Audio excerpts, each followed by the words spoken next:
Bonjour, ici Catherine Beauchamp, bienvenue sur le tapis rose de Catherine. Cette semaine, je vous amène sur le tapis rouge d'un film qui s'appelle Un été sans point ni coup sûr, qui est l'adaptation d'un roman de Marc Robitaille, mais aussi une réalisation de Francis Leclerc.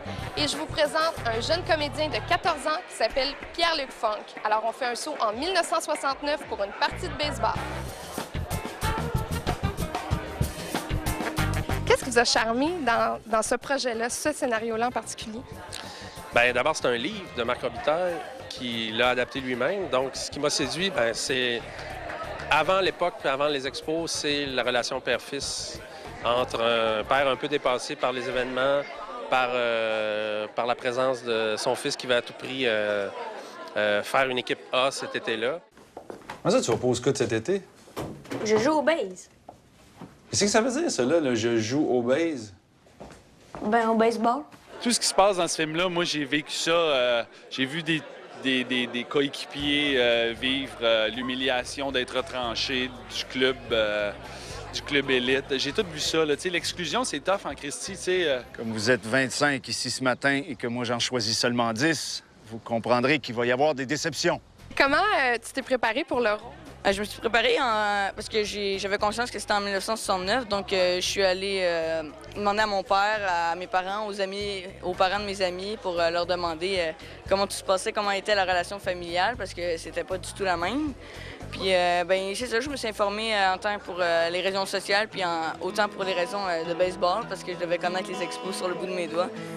Finalement, pour Mac Jones, je suis pas d'accord. On devrait pas l'échanger. On devrait le laisser dans gauche, laisser Furley au premier but, puis donner le troisième à Bailey. Puis échanger Coco Laboy. Lui, il partait de presque rien, hein, une figuration ici et là, pas de rôle parlant majeur dans sa carrière. Donc, c'est vraiment tout reposait sur ses épaules, puis il est là 95 % du temps. Donc, il fallait vraiment qu'on se prépare bien, puis on est devenus des grands amis avant de tourner. Il y en a qui ont appris à jouer le jeu d'acteur, puis d'autres ont à jouer.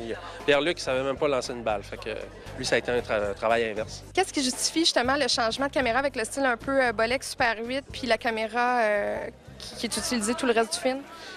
Ben moi, je suis parti des films d'enfance que j'ai tellement vus de ma famille, puis de la famille à ma blonde, puis c'est tellement véritable, c'est tellement... Tu peux pas inventer ces images-là, sauf si tu reprends les mêmes caméras puis tu les mets dans les mêmes conditions de tournage, puis tu t'improvises avec les enfants. Il y a beaucoup d'entraînement de baseball dans le film, puis c'était facile de les faire courir avec Patrice ou Roy, puis de courir après avec une petite caméra qui prend pas de place, comme les pères le faisaient en 69. Dans ce temps-là, ça te prend juste ton directeur photo, toi, les comédiens. Souvent, on faisait ça à l'heure du midi pendant que tout le monde mangeait. Fait qu'il y a beaucoup de stock qu'on a tourné sans que personne ne le sache, puis c'est dans le film maintenant. Est-ce qu'un été sans point de coup sûr, on peut qualifier ça en anglais de feel-good movie? Oui, mais c'est ce que c'est. C'est vraiment un film duquel on sort, je pense, un peu plus léger. Ça fait du bien. Nous autres, l'été, on joue au baseball. Tous les jeunes qui ont participé au film, tu le vois que c'est de la... Comme diraient les personnes âgées, c'est de la belle jeunesse. L'entraîneur est assez dur, hein, c'est quelqu'un d'assez froid. Est-ce qu'il y a une partie de Roy Dupuis dans l'entraîneur? J'espère que non. Une partie d'exhibition n'est vraiment pas prioritaire actuellement.